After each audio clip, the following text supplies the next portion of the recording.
At 0700 on July 19, 1945, Commander Eugene Fluckey pressed his eye against the periscope of the USS Barb. Below him, the Sea of Okhotsk stretched in silent gray waves, but on the Karafuto coastline, life moved with deadly purpose. A Japanese supply train snaked along the shore, carrying troops, ammunition, and materials that would kill American soldiers if left unchecked. Fluckey, 31 years old and already 5 patrols into command of Barb, had a record that spoke for itself: 17 enemy ships at the bottom of the sea, daring raids, and a Medal of Honor earned months earlier. But this morning, he wasn't thinking about medals. He was thinking about stopping that train. The Barb herself was a marvel of wartime engineering. A Gato-class submarine, displacing 2,400 tons submerged, carrying 80 men, and already decorated with 4 Presidential Unit citations, 8 battle stars, and a Navy unit commendation. But what made her truly dangerous wasn't her hull or her torpedoes, it was her captain. Fluckey's Medal of Honor had been earned by attacking Nam Quan Harbor in China, navigating waters so shallow the submarine couldn't dive, threading through minefields while Japanese destroyers patrolled the entrance. 6 torpedoes had ripped through anchored merchant ships. Then 4 more. Barb had made a high-speed surface escape under exploding depth charges. 8 ships sunk. 0 casualties. Pearl Harbor called it audacious. Fluckey called it a job well done, but not enough. By June 1945, Japanese merchant shipping had nearly vanished from the Pacific. Submarines were running out of targets. Fluckey, always thinking ahead, approached Navy researchers with an unusual request: rockets. Not the kind of missiles modern navies would use years later, but Mark 51 launchers, 12 5-inch, spin-stabilized rockets, tipped with 10 pounds of high explosives, capable of striking targets up to 3 miles away. Fluckey convinced the Navy to bolt one to Barb's forward deck, turning her into the first and only rocket-launching submarine in U.S. Navy history. On June 8, Barb departed with 72 rockets and orders to sow chaos along the Japanese coast.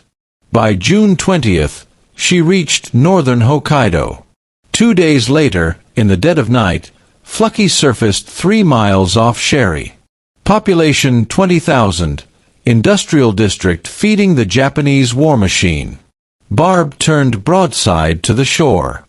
12 rockets screamed into the darkness, striking factories, igniting fires, and disappearing back into the black water before Japanese forces could respond. For the next 3 weeks, Barb would launch 60 more rockets at towns along the Hokkaido and Karafuto coasts, shelling factories, paper mills, shipyards, even military installations. Then came July 19th. While patrolling southern Karafuto, Fluckey's periscope caught sight of a railroad hugging the coastline. Trains ran north and south continuously, carrying troops and supplies. This was the lifeline of Japanese defenses, and Fluckey had an idea that was audacious, dangerous, and unprecedented. Shelling the tracks would be temporary. Torpedoes wouldn't work. Rockets lacked precision. If he wanted maximum damage, he needed a solution no submarine had ever tried: destroy a moving train. 3 days of observation followed. Fluckey studied the schedules, the terrain, the coastal approaches. The mission demanded more than courage, it demanded innovation. And that's where Chief Gunners Mate Paul Saunders and Electricians Mate 3rd Class Billy Hatfield came in. In Barb's cramped torpedo room, they devised a device, a 55-pound scuttling charge rigged with a micro-switch, buried under the rails. When the locomotive's weight depressed the track, it would close the circuit and trigger the explosion. A simple concept, but execution would require paddling through enemy waters under darkness, digging, planting the device, and escaping before dawn. Fluckey called for volunteers. Every man aboard raised his hand.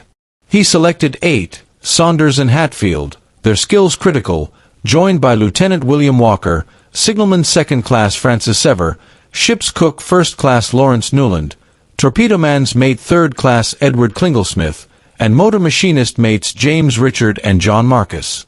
Unmarried, strong swimmers, scouts if possible, and ready for anything.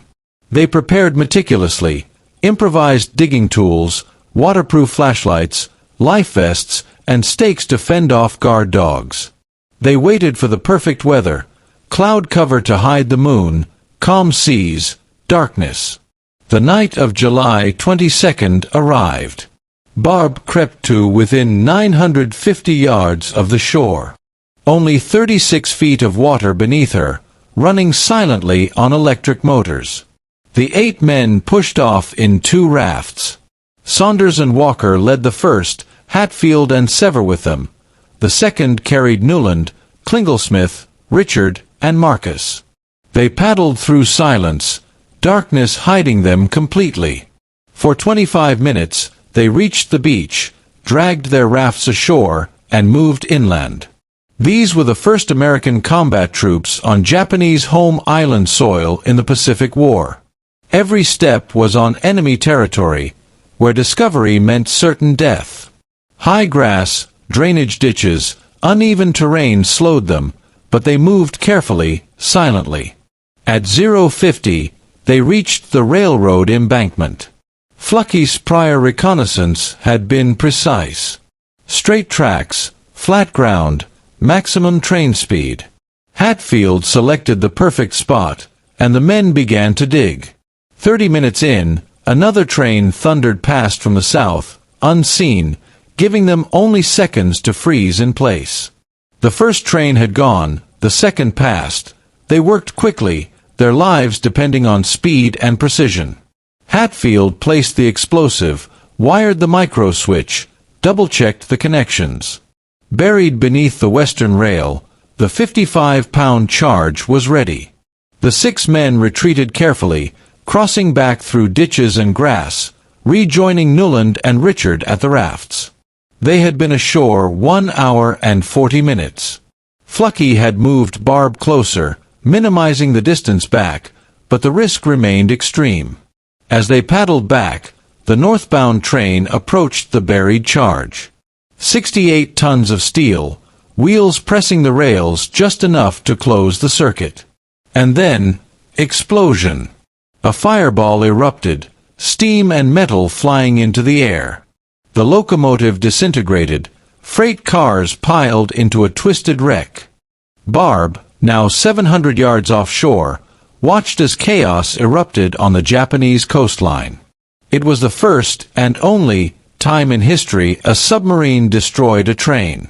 Japanese searchlights swept the waters, artillery aimed, patrol boats converging. Fluckey maneuvered Barb through shallow waters, barely avoiding disaster, until she reached 60 feet depth and could safely dive. Smoke still rose from the embankment, but the mission had succeeded without a single casualty. The 8 men returned to the submarine, their daring raid complete. Over the next 3 days, Barb continued to bombard coastal targets, radio stations, shipyards, garrisons, before finally returning to Midway on August 2nd. The crew assembled on deck, holding Barb's battle flag. 17 ship symbols, rocket and gun icons, 6 Navy crosses, a Medal of Honor ribbon at the top, and at the bottom, a train. A symbol of the mission that no other submarine could claim. Admiral Chester Nimitz himself welcomed them. Fluckey had made history, but he credited his crew above all. Eugene Fluckey went on to a long naval career, becoming Rear Admiral, commanding Pacific submarine forces, and directing naval intelligence. USS Barb was eventually decommissioned, loaned to Italy, and scrapped, but her battle flag survived, displayed in Connecticut.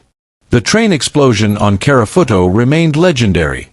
The only Allied ground combat operation on Japanese home islands during the war, executed flawlessly by a submarine and her crew.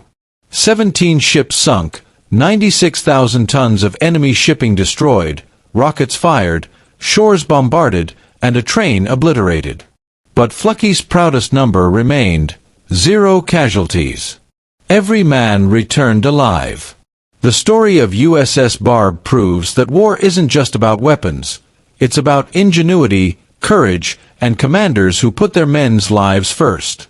8 sailors, a pickle jar full of explosives, shovels, and nerves of steel, an operation that would define the limits of submarine warfare for generations.